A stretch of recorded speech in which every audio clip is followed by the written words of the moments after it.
Respected viewers, today I am going to discuss about use of is, am and are. First of all, you should know what is, am and are.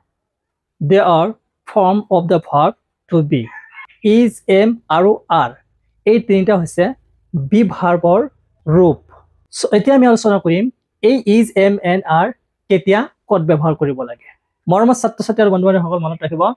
is used for singular subject. He, she, it or one person or one things like this and that. A he, she, it, this আৰু that. Third person singular number লগত is ব্যৱহাৰ কৰা হয়। For example, চাওক example চালে বুজি পাব। English is easy to learn. এই চাওক English subject to third person singular হৈছে। গতিকে তাৰ লগত is ব্যৱহাৰ কৰা হৈছে। মনত ৰাখিব is কেৱল মাত্ৰ third person singular number লগত ব্যৱহাৰ কৰা হয়। He is a student. He এইটো সাবজেক্ট হয় থার্ড পারসন সিঙ্গুলার নাম্বার হয় গতিকে তার লগত ইজ ব্যবহার করা হয়েছে she is a girl she third person singular number গতিকে ইজ ব্যবহার করা হয়েছে it is my book it third person singular number গতিকে ইজ ব্যবহার করা হয়েছে this is your book this third person singular that is his book it did third person singular number গতিকে তার লগত ইজ ব্যবহার করা হয়েছে মনত ৰাখিব প্ৰেজেন্ট মোমেন্ট বুজাবলৈ is কেৱল মাত্ৰ থাৰ্ড পাৰসন সিঙ্গুলাৰ নাম্বাৰ ব্যবহাৰ কৰা হয় আৰু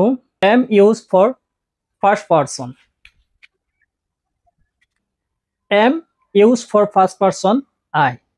মৰমৰ ছাত্ৰ-ছাত্ৰী বন্ধুসকল মনত ৰাখিব I কেৱল মাত্ৰ ফাৰ্ষ্ট পাৰসন I ৰ লগত ব্যৱহাৰ হয়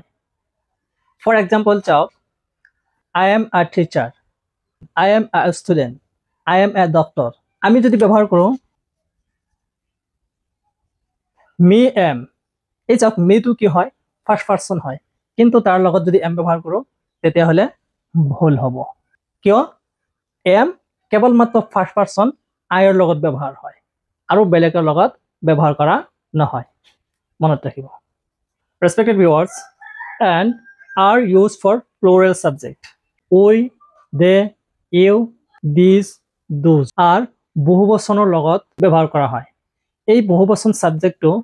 ফাৰ্স্ট পাৰসনও হ'ব পাৰে সেকেন্ড পাৰসনও হ'ব পাৰে থাৰ্ড পাৰসনও হ'ব পাৰে অৰ্থাৎ সাবজেক্টটো প্লুৰাল নাম্বাৰ হলে তাৰ লগত আৰ ব্যবহাৰ কৰা হয় সেকেন্ড পাৰসন ইউটো কি হয় প্লুৰালও হয় আৰু সিঙ্গুলারও হয় গতিকে ইওর লগত আর ব্যবহার হয় ফর এক্সাম্পল চাওক উই আর প্লেইং ক্রিকেট এই চাওক উই সাবজেক্ট হয় ফার্স্ট পারসন হয় আৰু প্লুরাল নাম্বার হয় গতিকে তার লগত আর ব্যবহার করা হৈছে they are playing football they subject third person plural number হয় গতিকে তাৰ লগত আৰ ব্যবহাৰ কৰা হৈছে you are a good player you are a good player এই চাওক you second person singular number তথাপিও তাৰ লগত আৰ ব্যবহাৰ কৰা হৈছে কাৰণ you তো সিঙ্গুলাৰও হয় আৰু প্লুৰালও হয় গতিকে ইওৰ লগত সদায় আৰ ব্যবহাৰ কৰা হয় you are a good player you are watching the match you অন্য ধৰণৰ এটা pronoun যেটোৱে সেকেন্ড পাৰসনৰ সিঙ্গুলাৰ নাম্বাৰ আৰু প্লুৰাল নাম্বাৰ দুইটাৰ কাৰণে ব্যৱহাৰ কৰা হয় গতিকে ইওৰ লগত সদায় আৰ ব্যৱহাৰ হয় you are a good player you are watching the match students are reading the book